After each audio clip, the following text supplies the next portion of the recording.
Hello students, स्वागत है आप सभी का कॉमर्स स्टडी क्लासेस के इस ऑनलाइन लर्निंग प्लेटफॉर्म में। तो प्यारे बच्चों, उम्मीद करते हैं कि आप लोग बहुत ही अच्छे होंगे और बहुत शानदार तरीके से आप अपने आने वाले अपकमिंग जनवरी यूजीसी नेट एग्ज़ाम के लिए प्रिपरेशन कर रहे होंगे। तो आज की इस वीडियो में हम लोग डिस्कस करने वाले हैं यूजीसी नेट री एग्ज़ाम 2024 में जो कंडक्ट हुआ था, तो उससे रिलेटेड यूनिट 7 कॉमर्स का जो पेपर है उसके यूनिट 7 में बैंकिंग एंड फाइनेंशियल इंस्टीट्यूशन से रिलेटेड कैसे क्वेश्चंस आए थे। इसके पहले मैंने आप सभी के साथ और भी यूनिट्स को डिस्कस कर लिया है, तो अगर आप लोगों ने उन यूनिट्स को नहीं देखा है तो जल्दी से जाके आप लोग चेकआउट करिए, ठीक है। और शुरू करते हैं हम लोग आज के इस वीडियो को, जिसमें हम लोग देखने वाले हैं कि कैसे कैसे क्वेश्चंस आए थे सितंबर 2024 के यूजीसी नेट री एग्ज़ाम में कॉमर्स के पेपर में, ठीक है। तो चलिए शुरू करते हैं। और वीडियो शुरू करने से पहले एक बात और ज़रूर कहूँगा कि अगर आप चैनल पर नए हैं तो चैनल को सब्सक्राइब करना, वीडियो को लाइक करना, शेयर करना अपने दोस्तों के साथ बिल्कुल भी ना भूलें, ताकि मुझे भी ऐसे ही आप सबसे मोटिवेशन मिलते रहे और हम भी आप सबके साथ निरंतर कंटिन्यूअस ऐसे ही आपके साथ एफर्ट्स करते रहे, ठीक है। तो चलिए शुरू करते हैं आज के इस वीडियो को।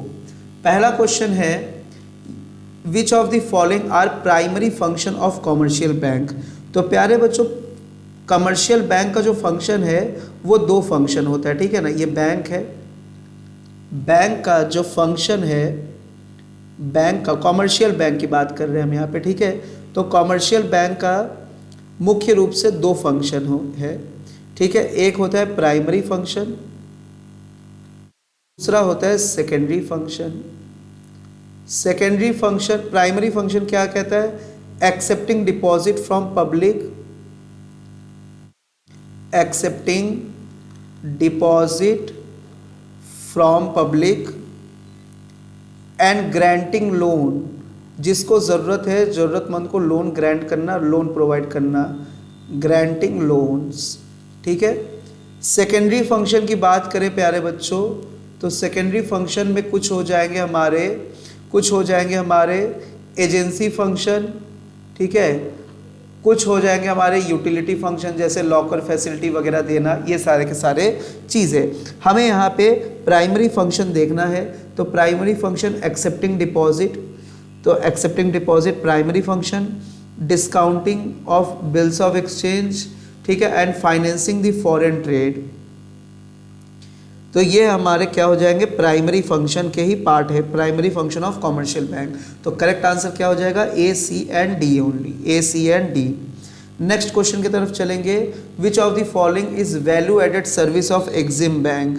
तो प्यारे बच्चों, वैल्यू एडेड मतलब एक सब्सिडरी फंक्शन की बात कर रहा है, मतलब एग्जिम बैंक का एक होगा मेन फंक्शन, एक है मेन फंक्शन।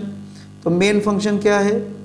मेन फंक्शन है एक्सपोर्ट इंपोर्ट से रिलेटेड सारे के सारे चीज़ों को ये डील करता है। तो मेन फंक्शन, या इसी को हम लोग कोर फंक्शन या प्राइमरी फंक्शन भी कहेंगे, ठीक है, प्राइमरी फंक्शन।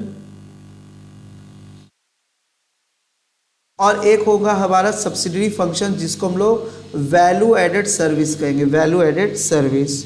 तो line of credit primary function है, pre shipment credit primary function है, बायर क्रेडिट प्राइमरी फंक्शन है, एक्सपोर्ट मार्केटिंग सर्विस ये आपका सेकेंडरी फंक्शन है या वैल्यू एडेड सर्विस फंक्शन है, ठीक है। चलिए नेक्स्ट क्वेश्चन की तरफ चलेंगे। In which one of the following ratio the share of RRB is prescribe for the central bank, state government and sponsor bank. तो प्यारे बच्चों, आरआरबी को कैसे कैसे, आरआरबी का शेयर कैपिटल में कैसे कैसे हिस्सेदारी है। तो अगर हम लोग सेंट्रल गवर्नमेंट की बात करें तो सेंट्रल गवर्नमेंट का 50% शेयर है, 50% शेयर है। अगर हम लोग स्टेट गवर्नमेंट की बात करें तो स्टेट गवर्नमेंट का 15% शेयर है। एंड अगर हम लोग स्पॉन्सर बैंक की बात करें, तो 35% या 35 रेशियो की 35% का शेयर है। तो इस हिसाब से 50:15 50:15:35 ये सही आंसर है, जो कि आपका ऑप्शन नंबर 4 है, ठीक है। चलिए आइए अगले सवाल की तरफ चलते हैं। Which of the following are the instrument of the qualitative credit control method in Indian monetary policy. तो यहाँ पे रिजर्व बैंक ऑफ इंडिया का जो दो फंक्शन, एक है क्वालिटेटिव फंक्शन, एक है क्वांटिटेटिव फंक्शन। एक है क्वांटिटेटिव फंक्शन जिसमें आपका सारे के सारे रिजर्व की बात आ जाती है, कैश रिजर्व रेशियो, ठीक है ना, स्टैट्यूटरी लिक्विड रिजर्व रेशियो, ठीक है, ये सारे के सारे चीज़ें इसी में आ जाते हैं। क्वालिटेटिव में आ जाएंगे आपके मॉरल परसुएशन वगैरह आ जाते हैं, moral persuasion.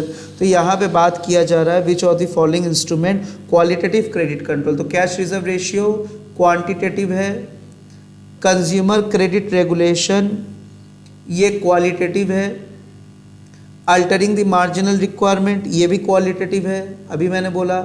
Statutory liquidity ratio ये क्वांटिटेटिव है, डिफरेंशियल रेट ऑफ इंटरेस्ट ये आप लोगों का क्या है, क्वालिटेटिव है। तो सही कौन कौन सा क्वालिटेटिव बना, बी, सी एंड ई, जो कि ऑप्शन नंबर सेकंड बिल्कुल सही है। नेक्स्ट बात करेंगे हम लोग यहाँ पे, देखिए यहाँ पे मैच द कॉलम आ गया, जिसमें कि आप लोग को मैच द कॉलम क्या दिया हुआ है, बैंक्स और इंस्टीट्यूशन से और उसका एस्टेब्लिशमेंट डेट में क्या है आप लोगों को मैचिंग करवाना है। तो देखिए एनएचबी 1988 में इस्टेब्लिश हुआ था, 1988 में इस्टेब्लिश हुआ था। तो 1988 देखिए यहाँ पे दिया हुआ है 9/7/1998, तो यहाँ पे हम लोग इसको मैच कर लेंगे। IDBI industrial development bank of India, तो इसको कौन नहीं जानता कि सर ये 1964 में हुआ था establish. Small industrial bank of India 1990 में इस्टेब्लिश हुआ था, ठीक है। और industrial finance corporation of India 1948 में इस्टेब्लिश हुआ था। तो अब करेक्ट मैच करवा दीजिए आप लोग। ए का 4th हो गया, बी का देखिए 64 कहाँ लिखा है, बी का 1 हो गया, बी का 1 हो गया, ठीक है। ए का 4th, बी का 1, सी का क्या हो गया भाई, सी का 1990 दैट इज सी का 3rd, सी का 3rd हो गया। और डी का क्या हो गया, industrial finance corporation of India that is 1948 second option.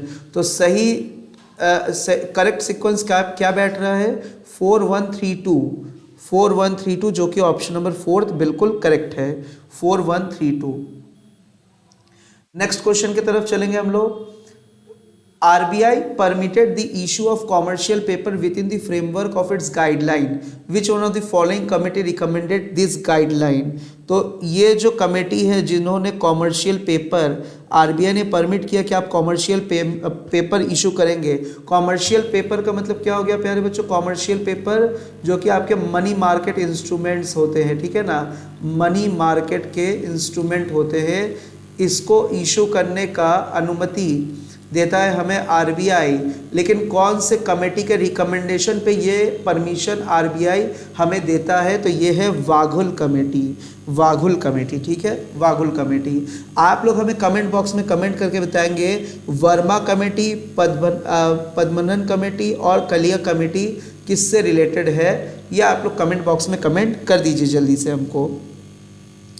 Next, The Narsimham Committee 1991 recommended the reform with respect to the banking sector. This reform is also known as, तो ये रिफॉर्म सबसे पहला रिफॉर्म आया था, इसीलिए इसको फर्स्ट जनरेशन रिफॉर्म भी कहा जाता है, ठीक है, इसको फर्स्ट जनरेशन रिफॉर्म भी कहा जाता है। नेक्स्ट क्वेश्चन की तरफ चलेंगे हम लोग। नेक्स्ट क्वेश्चन है arrange the following financial institution in the increasing order of their date of establishment. तो प्यारे बच्चों नाबार्ड का एस्टेब्लिशमेंट हुआ था 1982 में, एक्सिम बैंक का एस्टेब्लिशमेंट भी हुआ था 1982 में, ठीक है, एक्सिम बैंक का एस्टेब्लिशमेंट भी 1982 में हुआ था। यूटीआई का एस्टेब्लिशमेंट 1964 में हुआ था, ठीक है। सिडबी का एस्टेब्लिशमेंट 1990 में हुआ था, सिडबी का एस्टेब्लिशमेंट 1990 में हुआ था, ठीक है। देखिए एक्सिम बैंक जनवरी में एस्टेब्लिश हुआ था, जनवरी में, याद रखिएगा, और नाबार्ड उसके बाद आया था, ठीक है ना, जनवरी के बाद आया था। दोनों का ईयर एक ही है, लेकिन वो ये जनवरी में हुआ था, वो नाबार्ड जो है जनवरी के बाद हुआ था, ठीक है ना। और इसके बाद ईसीजीसी का एस्टेब्लिशमेंट कब हुआ था, बताइए जल्दी आप लोग कमेंट बॉक्स में।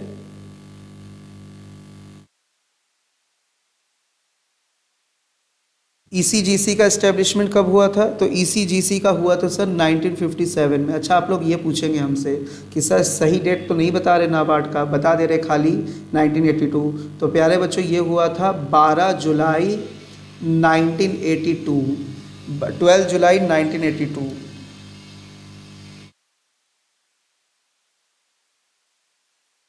और ईसीजीसी का फुल फॉर्म क्या है? सिडबी का फुल फॉर्म क्या है? State industrial development bank of India.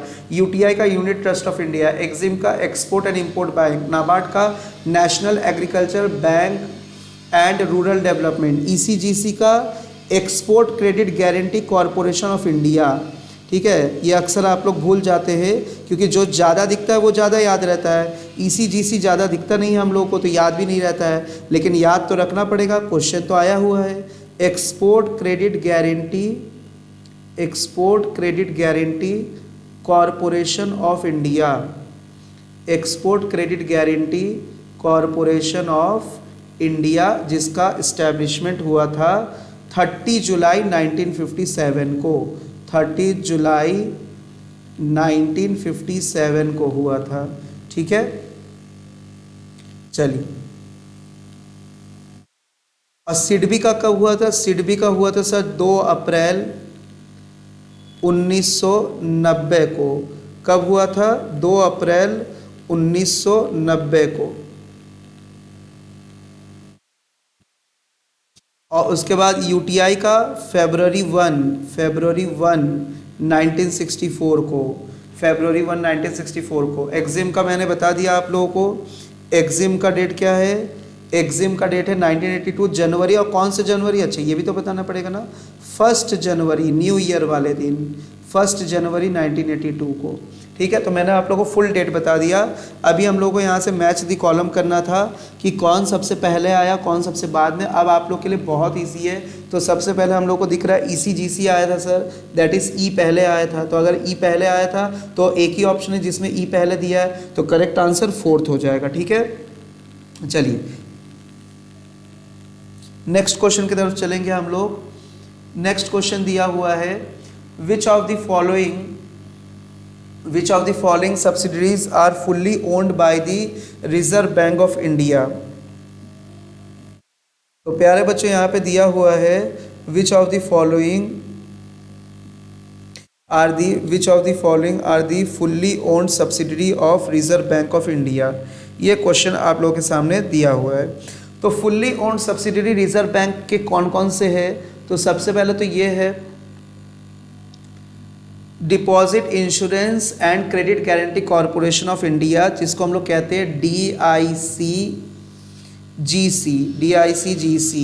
उसके बाद कौन सा है? उसके बाद देखिए आप लोगों के पास ये है भारतीय रिजर्व बैंक नोट मुद्रण, भारतीय रिजर्व बैंक नोट मुद्रण प्राइवेट लिमिटेड। ठीक है, बैंक मुद्रा, जिसको हम लोग क्या कहते हैं? BRBNMPL। और इसके अलावा कौन सा होता है? और कौन है? Reserve Bank of India information technology and private limited. Reserve Bank of India information technology private limited. ठीक है, जिसको हम लोग कहते हैं रीबिट। उसके बाद है Indian financial technology and allied services. Indian financial technology and allied services. ठीक है, और उसके बाद क्या है? Reserve bank innovation hub. Reserve bank innovation hub. Reserve bank innovation hub, इसको हम लोग कहते हैं RBIH। ठीक है, अच्छा, ये Indian financial technology allied service को कहते हैं इफ्टास, शॉर्टकट में कहते हैं, इसका एब्रीवेशन है इफ्टास। ठीक है, इफ्टास। तो 1 2 3 4 और 5 सब्सिडरीज है, लेकिन यहाँ पे हम लोग देख रहे हैं सिक्योरिटी ट्रेडिंग कॉरपोरेशन ये नहीं है।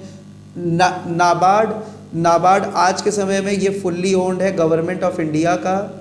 एनएचबी भी जो है प्यारे बच्चों, ठीक है, एनएचबी भी जो है वो 2019 से फुल्ली ओन्ड हो गया है, अब गवर्नमेंट ऑफ इंडिया का ही। तो यहाँ पे तो दो ही ऑप्शन दिख रहा है हमको तो, ठीक है, यहाँ पे तो दो ही ऑप्शन दिख रहा है, दैट इज़ आपका सी और डी। लेकिन सी और डी तो अकेले कहीं पे नहीं दिख रहा है।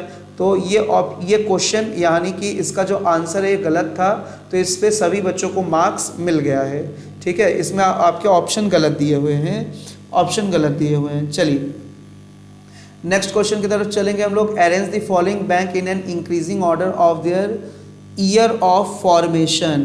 तो स्टेट बैंक ऑफ इंडिया 1955 में हुआ था form. Imperial bank of India आप लोग जानते हैं 1921, इसी का जब नेशनलाइजेशन हुआ तो वो स्टेट बैंक ऑफ इंडिया बन गया था। Reserve Bank of India 1935 and RBI act आप लोगों को याद है, आरबीआई एक्ट 1934, ठीक है। RRB 1975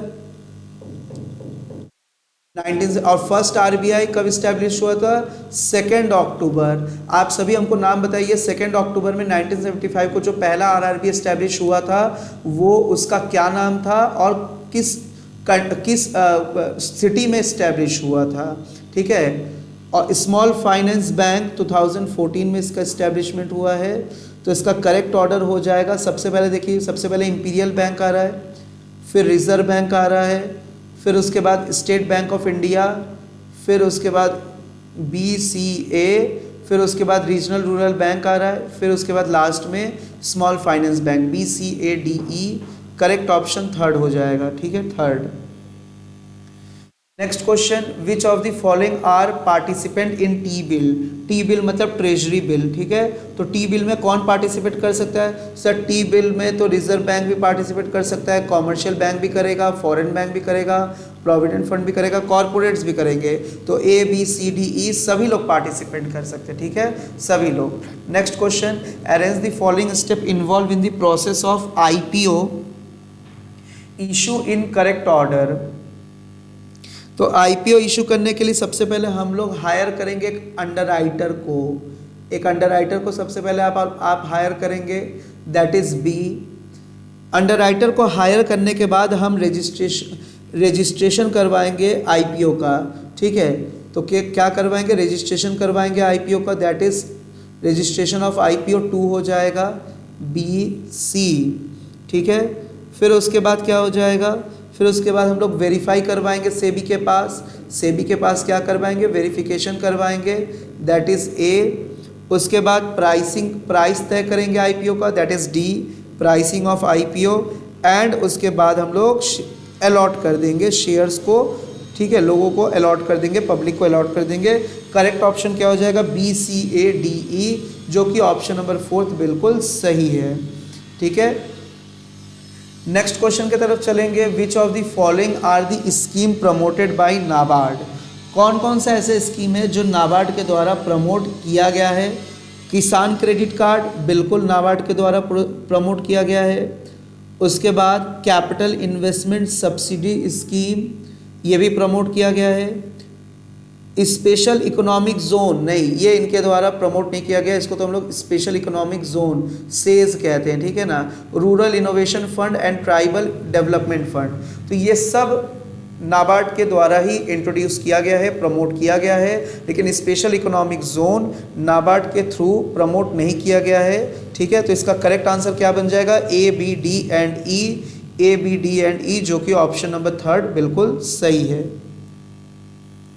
next and last question है, ठीक है, arrange the following process of incorporation of a new LLP in proper sequence. तो प्यारे बच्चों, ये प्रीवियस ईयर भी आया हुआ क्वेश्चन है। सबसे पहले हम लोग क्या करेंगे? तो सबसे पहले हम लोग प्रोक्योर डिजिटल सिग्नेचर सर्टिफिकेट, ठीक है। फिर उसके बाद हम लोग क्या करेंगे? उसके बाद रिजर्व करेंगे LLP के नेम को, कौन कौन किसको LLP हम बनाएंगे, ठीक है। उसके बाद फिर हम लोग क्या करेंगे? हम लोग डॉक्यूमेंट प्रिपेयर करेंगे for incorporation of LLP, that is C, तो BAC। देन उसके बाद हम लोग क्या करेंगे प्यारे बच्चों? LLP इनकॉर्पोरेशन होगा और DIN डायरेक्टर आइडेंटिफिकेशन नंबर का एप्लीकेशन फॉर्म क्या होगा, मिलेगा हमको, डायरेक्टर आइडेंटिफिकेशन नंबर हमको मिलेगा। ठीक है, तो BACD उसके बाद अप्लाई करेंगे हम लोग पैन और टैन के लिए, पैन और टैन के लिए हम लोग अप्लाई करेंगे और ड्राफ्ट और फाइल करेंगे LLP एग्रीमेंट को BACDFE। तो करेक्ट ऑप्शन थर्ड होगा, third option is your correct option. ठीक है, तो प्यारे बच्चों ये था बैंकिंग एंड फाइनेंशियल इंस्टीट्यूशन से आया हुआ सवाल सितंबर 2024 कॉमर्स के री एग्ज़ाम में। तो मैंने इसको डिटेल में आपके साथ, आप सभी के साथ डिस्कस किया। आप लोगों को वीडियो कैसा लगा है कमेंट बॉक्स में ज़रूर कमेंट करिए, और साथ ही साथ वीडियो को जितना हो सके उतना शेयर करिए अपने दोस्तों के साथ, और चैनल को सब्सक्राइब करना बिल्कुल भी ना भूलें। तो प्यारे बच्चों आज के लिए इतना ही, मिलते हैं हम लोग नेक्स्ट वीडियो में कुछ ऐसे ही इंपॉर्टेंट वीडियोस के साथ, कंसेप्ट के साथ, इंपॉर्टेंट MCQs के साथ। तब तक के लिए आप लोग स्वस्थ रहिए, मस्त रहिए और बहुत ही मन लगा के आप लोग पढ़ाई करते रहिए। जैसा कि आप सबको पता है कि UPHEC या UPTGT PGT सभी एग्ज़ाम्स के डेट जो है अब डिक्लेयर हो चुके हैं। तो आप जिस भी एग्ज़ाम के लिए तैयारी कर रहे हो दिल लगा के तैयारी करिए, एकदम 100% एफर्ट के साथ अपना तैयारी करिए। तो थैंक यू सो मच।